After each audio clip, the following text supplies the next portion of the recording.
Hello friends. तो हम लोग आपका मैट्रिक्स चैप्टर पढ़ चुके हैं, ठीक है, जो कि सीयूटी लीड के लिए है। इसमें एमसीक्यू हम लोग कर रहे हैं और पिछले क्लास में हमने कुछ एमसीक्यू सॉल्व कर चुके हैं पिछले क्लास में, ठीक है। अब नेक्स्ट है 11th नंबर का क्वेश्चन, ठीक है। इस क्लास में देखते हैं, यहाँ से शुरू करते हैं, ठीक।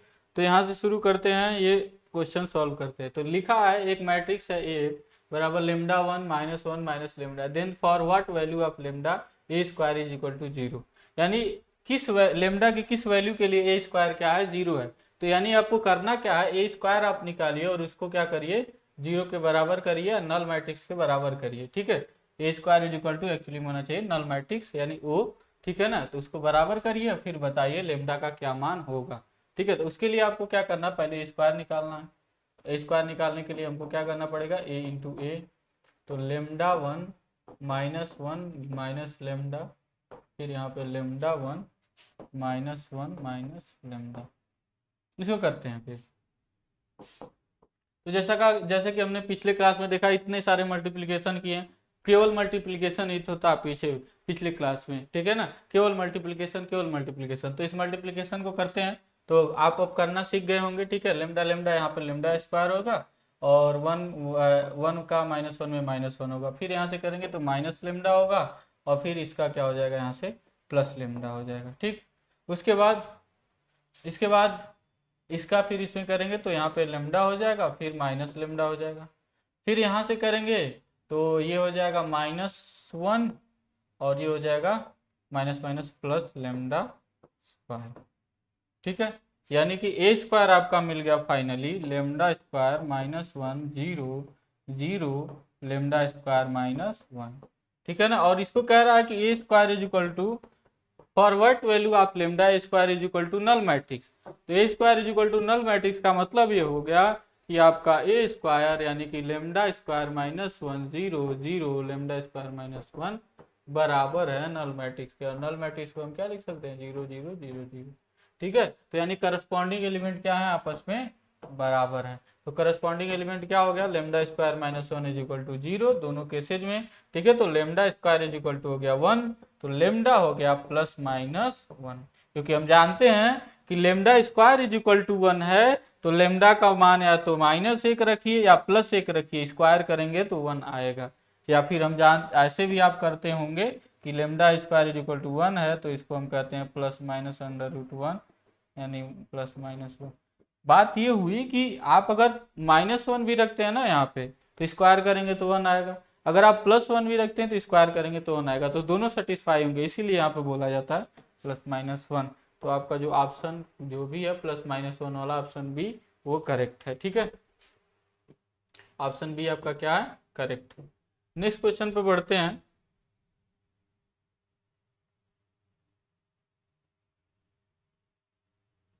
तो यहाँ पे क्वेश्चन दिया हुआ if A is equal to A B minus B square minus A square minus A B then and A to the power N is equal to null matrix. A to the power N is equal to क्या हो रहा है, null matrix, ठीक है।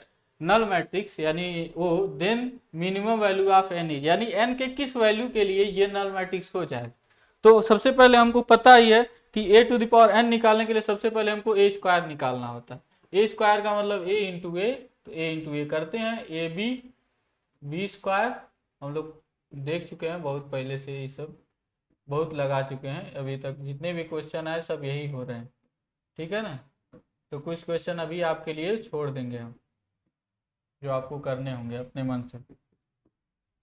यहाँ पे देखिए, अब इसका इसके साथ करेंगे, ठीक है। रो का इस कॉलम के साथ मैचिंग होगा तो ए बी क्या हो जाएगा, ए स्क्वायर बी स्क्वायर, है ना। और यहाँ पर -a स्क्वायर बी स्क्वायर, यहाँ से फिर करेंगे तो यहाँ पे देखिए -a³ b, यहाँ फिर करेंगे तो +a³ b, ठीक है। फिर इस यहाँ पे जो आएगा उसको लिखते हैं, तो यहाँ पर आएगा ऐसे, इसका करेंगे तो a/b³, है ना। और इसमें फिर करेंगे तो -a/b³, फिर इसका करेंगे इसके साथ तो फिर -a स्क्वायर बी स्क्वायर, और फिर यहाँ से करेंगे तो +a स्क्वायर बी स्क्वायर।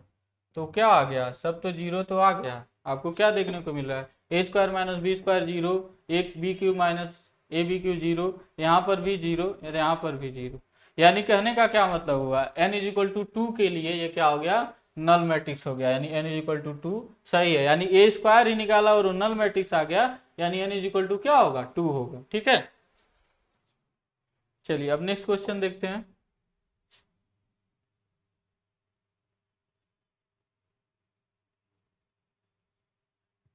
यहाँ पे क्वेश्चन लिखा हो if a is equal to 1/3 2 0 2 x minus 3 and b is equal to then और and A B is equal to I then x is equal to, यानी x का वैल्यू क्या होगा अगर A B is equal to I है तो। ठीक है ना, तो इसको जो है हम लोग करते हैं सॉल्व।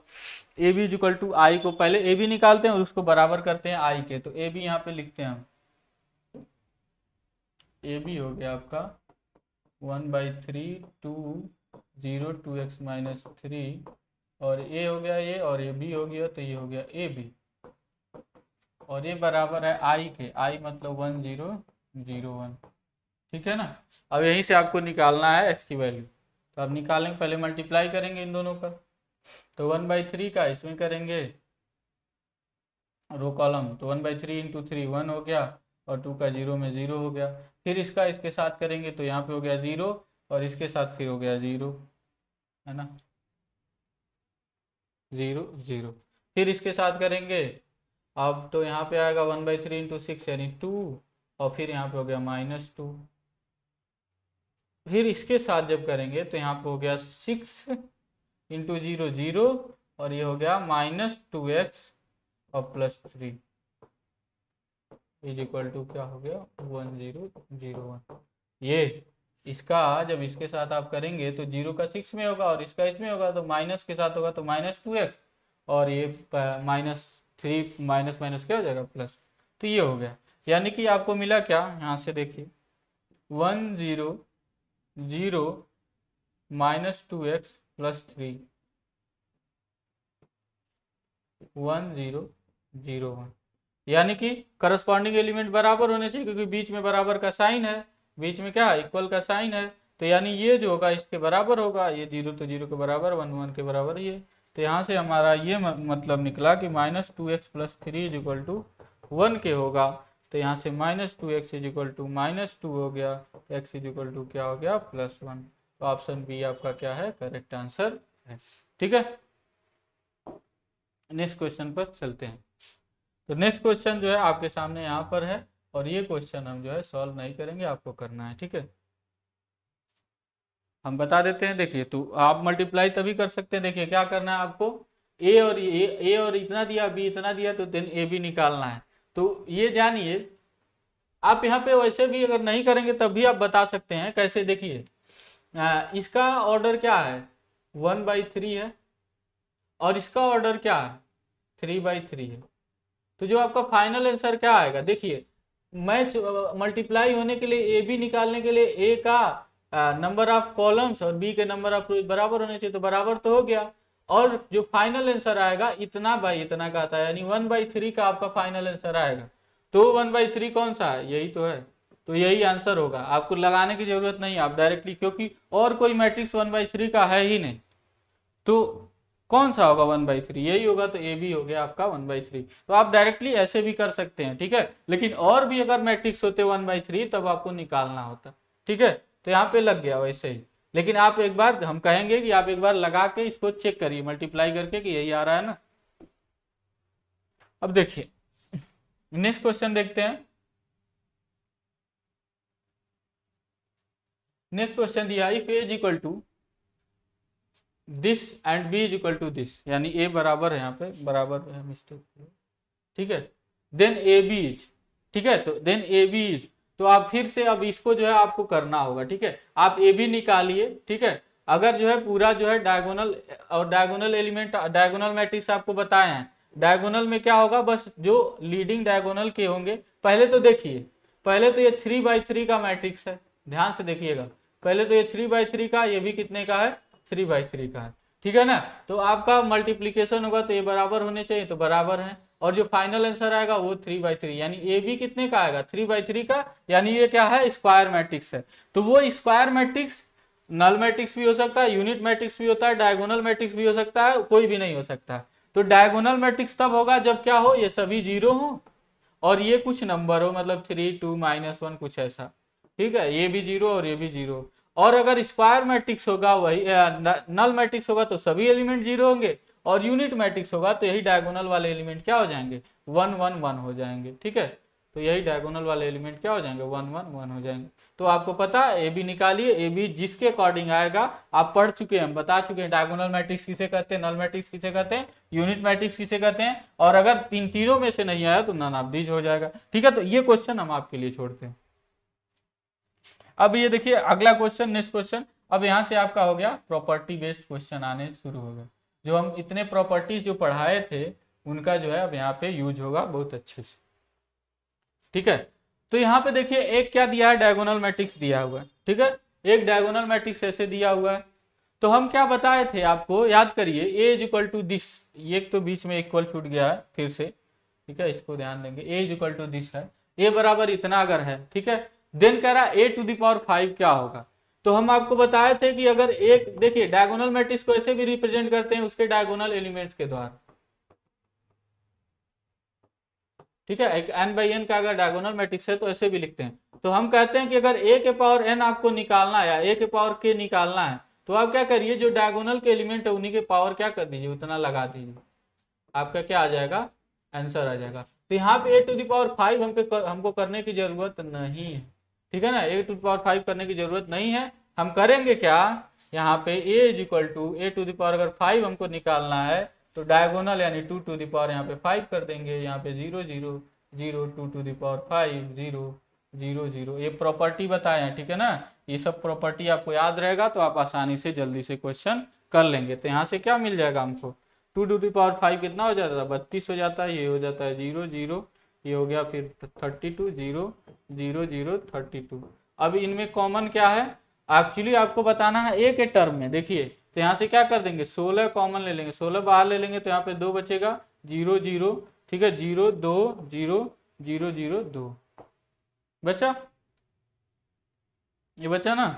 तो यहाँ से क्या हो गया 16 ए के बराबर हो गया, यानी ए टू द पावर 5 किसके बराबर हो गया 16 ए के। तो यहाँ पे आपको बहुत ज्यादा समय लगने वाला नहीं है। ठीक है ना, आप तो वैसे ही देख के बता देंगे, हम तो इतना सॉल्यूशन किए। आपको क्या करना है, आप जान रहे हैं कि अगर एक डायगोनल मैट्रिक्स है तो उसके पावर निकालने के लिए डायगोनल एलिमेंट्स पर क्या कर देंगे, पावर कर देंगे, 2 के घात 5 करेंगे 32 हो जाएगा, सब में 32 32 32, 16 कॉमन कर लेंगे तो आपका 2 2 2 फिर बच जाएगा, यानी 16 ए के बराबर हो जाएगा, क्योंकि 16 दूनी 32 होता है, 16 टू 32।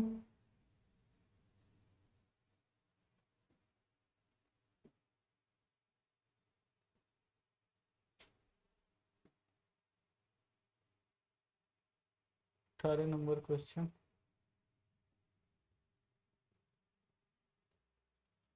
अठारह नंबर क्वेश्चन नहीं दिख रहा है, ये कितना 16 नंबर है ना, हाँ तो ठीक है कोई बात नहीं, 16 है तो यहाँ पे हमारा 17 क्वेश्चन। चलिए 17 नंबर क्वेश्चन देखते हैं। यहाँ पे ये आपके सामने एक दिया है, तो पूछ रहा है आपका क्या होगा, एक्स और वाई की वैल्यू क्या होगी। ठीक है, तो एक्स और वाई की वैल्यू कैसे हम निकालेंगे, यहाँ पे देखिए, तो if X is equal to इतना दिया हुआ है। ठीक है, और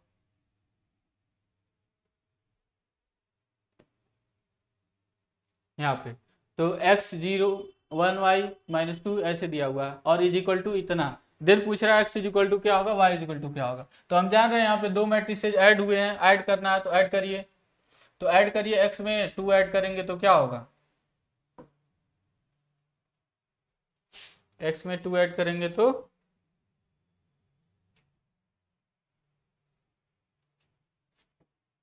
x में -2। ठीक है, और यहाँ पे 0 में 1 1, और यहाँ 1 3 4, और वहाँ पे 4 प्लस वाई या y प्लस 4। ठीक है, इतना बराबर कितने के, इसको माइनस करना है तो 3 में से 2 माइनस हुआ 1, 3 में से 2 माइनस होगा क्या होगा 1, और 5 में से 4 हुआ -1, और 6 में से 2 माइनस हुआ 4, और 3 में से 1 माइनस हुआ 2। यानी कि यहाँ से क्या कहेंगे, x -2 बराबर 1 है, और क्योंकि ये करस्पॉन्डिंग एलिमेंट बराबर होंगे ना, ये बराबर इसके होगा और ये इसके होगा, बाकी सब बराबर है ही। तो x -2 बराबर 1 है तो x इज इक्वल टू क्या मिल गया हमको 3, और y + 4 इज इक्वल टू 4 है तो y इज इक्वल टू क्या मिल गया हमको जी सॉरी 2 है, ये क्या है 2 है, तो यहाँ से क्या मिल गया, यहाँ से मिल गया 2 - 4 यानी कि -2। तो x इज इक्वल टू 3 और y इज इक्वल टू -2। कौन सा ऑप्शन सही है, बी वाला ऑप्शन सही है। चलिए नेक्स्ट क्वेश्चन देखते हैं। विच of the following is not true. तो अब देखिए, अब डेफिनेशन टाइप क्वेश्चन आने लगे आपके सामने, इनको थोड़ा ध्यान से आप देखेंगे। कह रहा है विच of the following is not true, कौन सा निम्न में से कौन सा सही नहीं है। ठीक है, पहला कि मैट्रिक्स एडिशन इज कॉम्यूटेटिव। ठीक है, तो क्या मैट्रिक्स एडिशन कॉम्यूटेटिव होता है, यानी कि कॉम्यूटेटिव का मतलब क्रम विनिमय। ठीक है, तो क्या क्रम विनिमय नियम का पालन करता है मैट्रिक्स एडिशन, तो हम जानते हैं बिल्कुल पालन करता है, a प्लस बी बराबर बी प्लस सी, तो ये तो सही है। दूसरा चीज, matrix addition is associative, associative बिल्कुल है। ठीक है, क्योंकि हम पढ़े हैं a plus B plus C बराबर जो होगा a plus B plus C, तो ये एसोसिएटिव लॉ यानी साहचर्य नियम का भी पालन करता है मैट्रिक्स एडिशन। अगला करा matrix multiplication is commutative. Matrix multiplication commutative है, ये कोई सही बात नहीं है कि A B always not A B बराबर बी ए हो, ये कोई सत्य नहीं है। कभी कभी हो सकता है ए बी बराबर बी ए किन्हीं किन्हीं मैट्रिसेज के लिए, लेकिन सबके लिए नहीं होगा, यानी यही गलत है। ठीक है, और चौथा भी देख लेते हैं, मैट्रिक्स मल्टीप्लीकेशन इज एसोसिएटिव, तो ये तो एसोसिएटिव है, हम लोग जानते हैं कि ए बी है अगर सी है तो आप ऐसे भी कर सकते हैं, बी सी पहले कर लीजिए फिर ए कर लीजिए। ठीक है, तो एसोसिएटिव है मैट्रिक्स मल्टीप्लीकेशन, लेकिन ए बी बराबर बी है ये कोई सत्यता नहीं है। ठीक, तो कौन सा वाला हो गया, सी वाला इसमें करेक्ट ऑप्शन। अब नेक्स्ट क्वेश्चन देखते हैं।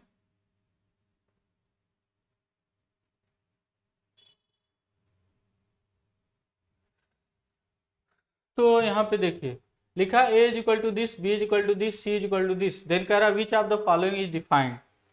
कौन सा ए बी, तो क्या देखते हैं पहले, ए बी डिफाइंड है, तो इसका देखिए पहले देखते हैं, नंबर ऑफ रो 1 है और नंबर ऑफ कॉलम कितने हैं 3 है, तो 1/3 हो गया इसका ऑर्डर, और इसका क्या हो गया 3/1, तो ए बी डिफाइंड है। विच of the following is defined, तो ए बी तो डिफाइंड हो गया। अच्छा और भी देख लेंगे, हम लोग देख ही लेते हैं। ठीक है, ए बी आपका क्या हो गया, डिफाइंड हो गया, क्योंकि इसका ये और ये बराबर हो रहे हैं, है ना। अब देखते हैं बी ए डिफाइंड है, तो बी ए तो डिफाइंड नहीं है, क्योंकि बी ए में ये बराबर होना चाहिए,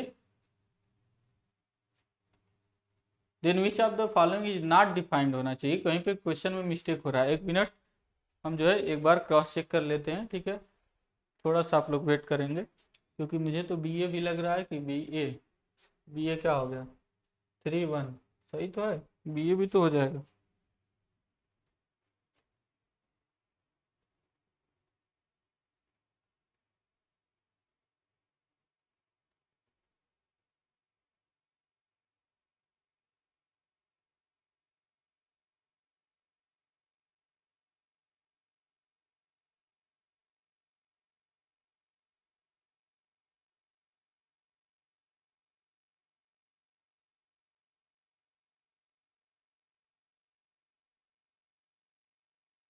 विच of the following is defined here. ठीक है, तो डिफाइंड तो ए भी है और बी आपका क्या है 3/1 का, ठीक है ना, और ए कितने का है 1/3 का, तो भाई ये भी तो हो रहा है। हाँ, ये भी डिफाइंड है। ठीक है, नॉट डिफाइंड होना चाहिए मेरे हिसाब से। ठीक है, क्वेश्चन में कुछ गड़बड़ी हुआ है, आप लिखिएगा नॉट डिफाइंड।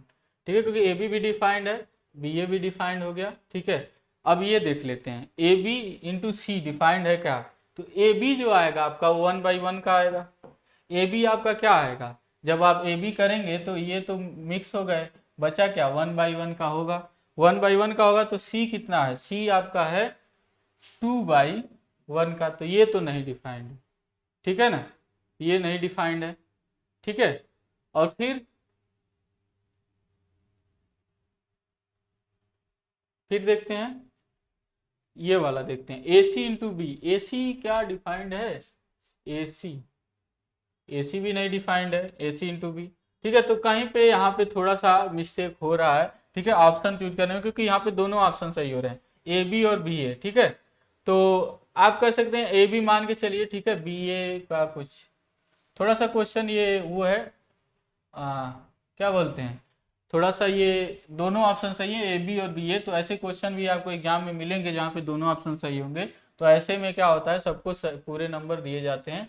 ठीक है, तो आप लोग परेशान होने की जरूरत नहीं, ऐसे क्वेश्चन हो सकते हैं जहाँ पे गड़बड़ी होगा, लेकिन एक बार हम फिर से चेक कर लेते हैं कहीं हमसे कोई गलती तो नहीं हो रहा है। तो ए का जो ऑर्डर है वो 1/3 का है, और बी का जो ऑर्डर है वो क्या है, 3/1 का है। तो गुणा तभी हो सकता है जब ये दोनों मैच करते हो। ठीक है, और जो फाइनल आंसर आएगा 1/1 का। चलिए ये तो ठीक है। अब फिर बी ए अगर हमको निकालना हो तो बी ए, तो बी का जो ऑर्डर है, बी का जो ऑर्डर है वो है 3/1 का। ठीक है, और ए का जो ऑर्डर है वो 1/3 का है। तो ये भी तो हो रहा है ए 1/3, तो ये दोनों मैच हो जाएंगे, तो इन दोनों का मल्टीप्लिकेशन हो सकता है। ठीक है, आप निकाल भी सकते हैं बी ए, चलिए निकाल देते हैं क्या हो सकता है, देख लेते हैं। तो बी आपके सामने यहाँ पर है 2 3 4, और ए आपके सामने है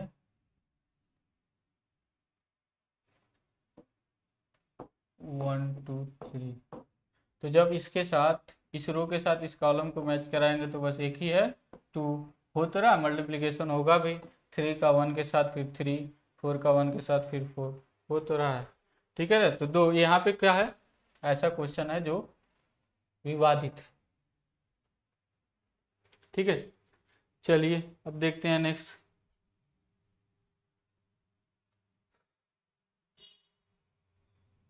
कह रहा है कि अगर ये दिया हो, if this and I is a unit matrix of third order, यानी ये मैट्रिक्स है और आई जो है यूनिट मैट्रिक्स है थर्ड ऑर्डर का। ठीक है ना, देन आपको निकालना ए स्क्वायर प्लस 9i। ठीक है, तो ए स्क्वायर प्लस 9i, आप देखिए अब यहाँ पे वही चीज है, ये इतनी बार ये क्वेश्चन लगवा चुके हैं इस तरह का। ठीक है, कि आपके लिए ही अब ये है। ठीक है, ये इतनी बार हो चुका है कि हम कितनी बार एक ही चीज बताएं। तो ए स्क्वायर आप निकालना जान ही रहे हैं, ए का ए में मल्टीप्लाई कर दीजिए, ये ए है। ठीक है, एक्चुअली ये ए है, यहाँ पे फिर से वही चीज हो गया, मिस्टेक। ठीक है, if A is equal to इतना हो गया, एंड आई इज अ, ठीक है, मैट्रिक्स ऑफ थर्ड ऑर्डर। तो आप फिर आई क्या है आप जानते ही हैं, तो ए स्क्वायर निकाल लीजिए और फिर 9 में क्या कर दिए, आई में 9 का मल्टीप्लाई करके फिर निकालिए, और जो आता है उसको इसके अकॉर्डिंग आपको चेक करना है। ठीक है, अब देखते हैं नेक्स्ट क्वेश्चन पे। अब यहाँ से आपका कुछ क्वेश्चन जो होते हैं वो आप डेफिनेशन बेस्ड और अच्छे खासे क्वेश्चन आने शुरू हो गए। ठीक है, अब देखते हैं यहाँ पे हम लोग, A matrix A is equal to A I J is an upper triangular matrix if. ठीक है, तो यहाँ पे देखिए, तो A matrix A I J is an upper triangular matrix if. तो अपर ट्राइंगुलर मैट्रिक्स कब होता है? अपर ट्राइंगुलर मैट्रिक्स में हम जानते हैं, अपर ट्राइंगुलर मैट्रिक्स इसे कहेंगे, एक एग्जांपल लेते हैं, इसको अपर ट्राइंगुलर मैट्रिक्स कहेंगे अगर 2 3 1 5 6, यहाँ पे हो गया 0, यहाँ पे हो गया 0, यहाँ पे हो गया 0, और यहाँ पे हो गया -1 या जो भी हो, तो इसको हम लोग बोलते हैं अपर ट्राइंगुलर, सॉरी ये तो लोअर ट्राइंगुलर मैट्रिक्स हो गया, ये अपर ट्राइंगुलर मैट्रिक्स ऐसे होगा, यहाँ पे 0 होना चाहिए। ठीक है, और यहाँ पे अदर वैल्यूज 4 5 -3। ठीक है, तो इसको हम लोग बोलते हैं अपर ट्राइंगुलर मैट्रिक्स। तो अपर ट्राइंगुलर मैट्रिक्स में क्या होता है, सबसे पहले अपर ट्राइंगुलर, ये तो डेफिनेशन ही आपको बताएं, आप डेफिनेशन याद करिए तो भी, लेकिन हम एक बार बता दे रहे हैं, लेकिन आगे से नहीं बताएंगे, डेफिनेशन जो पढ़ाएं उसको याद करिए। तो सबसे पहले क्या होना चाहिए, यह ए क्या होना चाहिए, एक स्क्वायर मैट्रिक्स होना चाहिए। सबसे पहले it is A square matrix, square matrix सब में दिया है। ठीक है, दो में नहीं दिया है, it is not a square matrix, तो ये तो ऑप्शन पहले ही खत्म हो गया। सबसे पहले कि क्या होना चाहिए, स्क्वायर मैट्रिक्स होना चाहिए, हम पढ़े हैं ट्राइंगुलर मैट्रिक्स के लिए सबसे जरूरी चीज है वो स्क्वायर मैट्रिक्स होना चाहिए। उसके बाद ए आई जे, ठीक है, ए आई जे 0 होना चाहिए। कौन सा ए आई जे 0 होना चाहिए, जब आई जो है जे से बड़ा है। ठीक है ना, यहाँ पे देखिए, इसको हम क्या अगर इंडिकेट करेंगे तो इसको क्या बोलेंगे, ए पहले रो में है तो 1 और सॉरी दूसरे रो में है और किस कॉलम में है, पहले कॉलम में है, तो A21 इसको क्या बोलेंगे A31 और इसको क्या बोलेंगे A32। तो सब में क्या है आई ज्यादा है किससे, जे से, आई ज्यादा है जे से, तो वही चीज लिखा जाएगा Aij is equal to 0 where I is greater than J. और ये डेफिनेशन भी इसी तरह हम लिखवाए हैं, बताएं, ठीक है ना। जब अपर ट्रायंगुलर मैट्रिक्स का डेफिनेशन भी हम बिल्कुल इसी तरह से दिए हैं कि ए एक जो है अपर ट्रायंगुलर मैट्रिक्स कहा जाएगा अगर A I J N by N का मैट्रिक्स है, एन बाई एन का मतलब स्क्वायर मैट्रिक्स है। दूसरा A I J is equal to 0 for all I is greater than J, जब आई जे से बड़ा हो। और जब वही आई लेस देन जे होगा तो वो क्या होगा लोअर ट्रायंगुलर मैट्रिक्स। सब कुछ वही है लेकिन बस इसके जगह पर ये आ गया तो वो क्या हो जाएगा लोअर ट्रायंगुलर मैट्रिक्स होगा, ठीक है। अब नेक्स्ट क्वेश्चन देखते हैं। If A is any m by n matrix such that AB and BA are both defined, then B is n, ठीक है। तो कह रहा है if A is any m by n matrix such that AB and BA are both defined, then B is n। कितने कितने कितने order का, किस ऑर्डर का मैट्रिक्स है ये बताना है, ठीक है। तो कह रहा है कि AB and BA both defined है, तो AB और BA कब बोथ डिफाइंड होंगे, तो आप मान के चलिए ऐसे हम लेते हैं A मान लीजिए m by n का मैट्रिक्स, ठीक है। तो B क्या होना चाहिए n बाई समथिंग P का मैट्रिक्स होना चाहिए मान ली, तभी तो हम मल्टीप्लिकेशन कर सकते हैं। A B तब डिफाइंड है, लेकिन यहाँ पे A भी कह रहा है कि BA भी डिफाइंड है, तो n बाई P और A क्या होना चाहिए फिर P बाई समथिंग का होना चाहिए। यानी कि यहाँ पर क्या होना एक्चुअली में P फिर क्या होना चाहिए इसी m के बराबर होना चाहिए ना। तो यानी कहने का मतलब B क्या होगा n बाई m का मैट्रिक्स होगा, n बाई m का मैट्रिक्स होगा, ठीक है ना। यानी कहने का मतलब यहाँ पे फिर m बाई, तभी तो BA भी हो सकता है। तो BA कैसे होगा जब B जो हो B क्या हो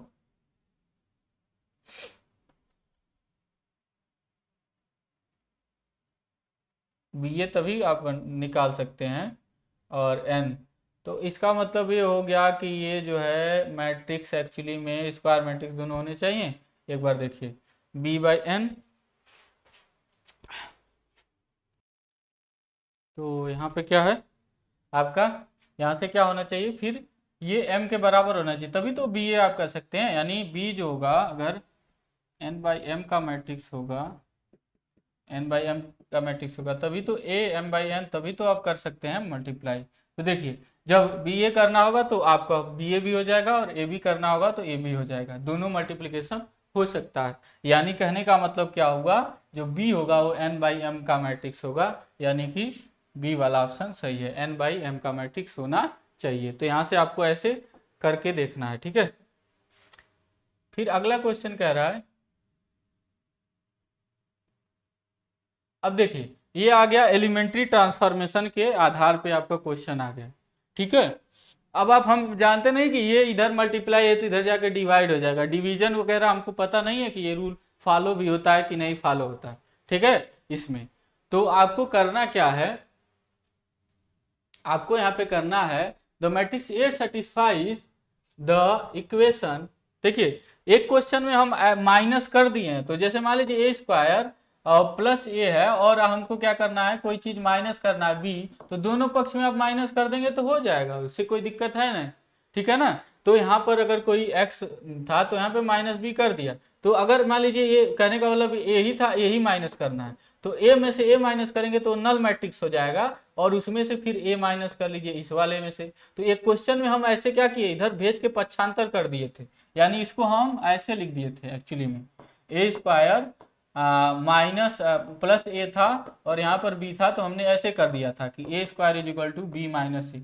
ये ऐसे नहीं होता है एक्चुअली में, फिर यहाँ पे बताना ही पड़ गया, यहाँ पे हम रोके हुए थे आपको पिछले क्लास में, ठीक है। कि आप जो है एक्चुअली में ऐसे कर रहे हैं, यहाँ पे एक्चुअली में आप कैसे कर रहे हैं, आप कर रहे हैं प्लस ए और माइनस ए कर दे रहे हैं, तो माइनस ए में माइनस ए कर देंगे तो नल मैट्रिक्स होगा, और इधर भी क्या कर दे रहे हैं माइनस ए कर दे रहे हैं, तो ये नल मैट्रिक्स हो जाएगा, ये खत्म हो जाएगा और ये बी माइनस ए हो जाएगा। तो बात यही हुई। लेकिन यहाँ पे हम नहीं कह सकते कि ये यहाँ पर है गुणा में और इसको इधर ले जाके डिवाइड कर दो हो जाएगा आंसर, ये गलत है, ठीक है ना। तो यहाँ पे हमको क्या यूज करना पड़ेगा, एलिमेंट्री ट्रांसफॉर्मेशन जो हम आपको बताए हैं वो यूज करना पड़ेगा। उसके अकॉर्डिंग यहाँ पे क्या करना पड़ेगा, इसको आप क्या कर पाएंगे, इसको आप जब यूनिटरी मैट्रिक्स कर देंगे तो हम जानते हैं आई इंटू ए क्या हो जाता है, ए के ही बराबर होता है। तो वहां से क्या हो जाएगा, हमको मिल जाएगा ए का वैल्यू क्या है। तो सबसे पहले हम इसको क्या बनाते हैं, आई बनाते हैं। तो इसको आई कैसे बनाएंगे, तो हमको यहाँ पे जीरो चाहिए है ना, तो जीरो चाहिए तो हम क्या कर देते हैं, R1 को चेंज कर देते हैं, R1 changes into R1 minus 3R2, ठीक है। तो इधर ही केवल नहीं लगेगा, ये ऑपरेशन सेकेंड मतलब राइट हैंड साइड में भी होगा। तो करते हैं R1 को चेंज, ठीक है, क्या करते हैं, R1 को चेंज करते हैं। तो R1 को चेंज किया, यहाँ पे क्या होगा,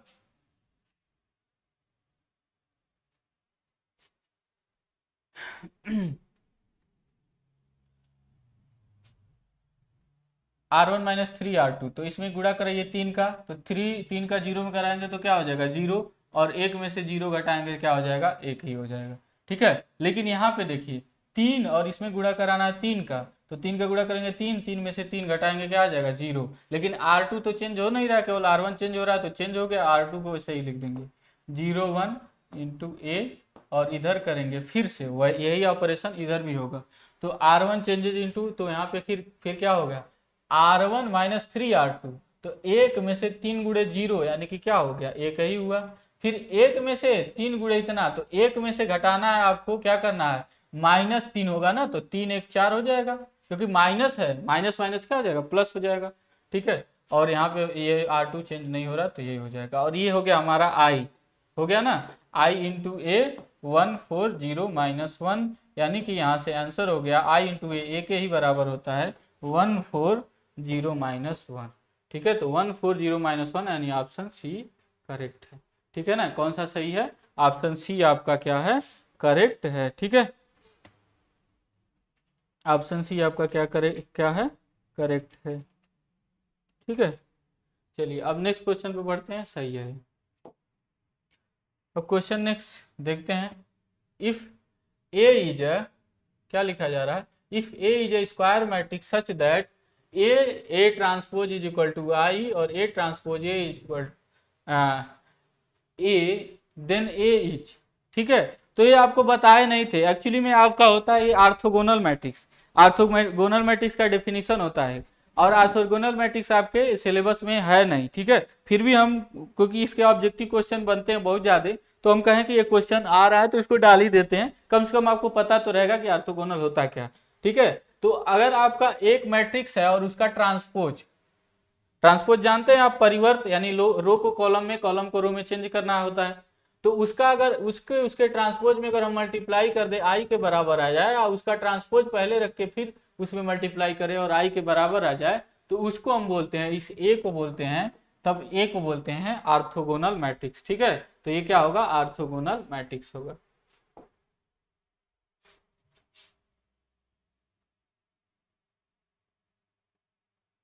अब यहाँ पे फिर से एक क्वेश्चन कि if A is a 3/4 matrix and B is a matrix such that A transpose B and B transpose A are both defined, then order of B is, ठीक है। तो A अगर 3/4 का है तो A ट्रांसपोज क्या हो जाएगा, कॉलम को आपने रो में चेंज कर दिया है तो क्या हो जाएगा, 4/3 का हो जाएगा, ठीक है।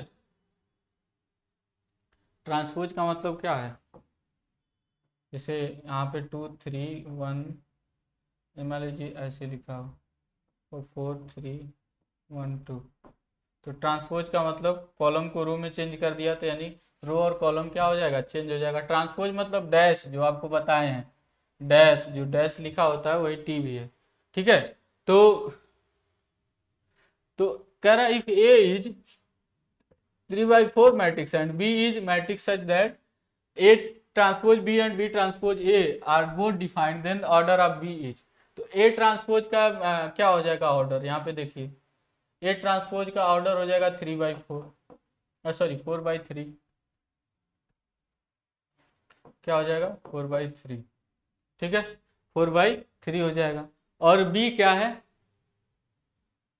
b तब क्या होना चाहिए, एक तो गुणा कराना है, ठीक है ध्यान से देखिएगा, एक तो गुणा कराना है, गुणा कराना है ना, तो b का क्या होना चाहिए ऑर्डर, पहला वाला तो 3 होना चाहिए, दूसरा वाला क्या होगा अभी क्वेश्चन मार्क रखते हैं, ठीक है, क्योंकि A transpose into be defined तभी होगा जब ये A बराबर हो, ठीक है। अब देख रहे हैं अगले में कह रहा है बी और ए ट्रांसपोज भी डिफाइंड होना चाहिए, तो बी और ए ट्रांसपोज डिफाइंड होने के लिए फिर इसका वाला ये इसके बराबर होना चाहिए, यानी यहाँ पे क्वेश्चन मार्क की जगह पर क्या आएगा 3, तो बी का जो ऑर्डर होगा वो क्या होगा 3/4, ठीक है।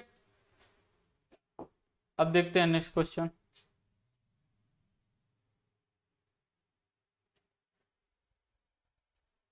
अभी जो है नेक्स्ट क्वेश्चन से बढ़ने से पहले बस यहीं पे क्वेश्चन हम रोकते हैं, ठीक है, अब जो है थोड़ा टाइम हो गया है, ठीक है, तो आप बाकी के क्वेश्चन जो है नेक्स्ट क्लास में देखेंगे, तो मिलते हैं आपसे नेक्स्ट क्लास में, तब तक दीजिए मुझे इजाज़त, धन्यवाद।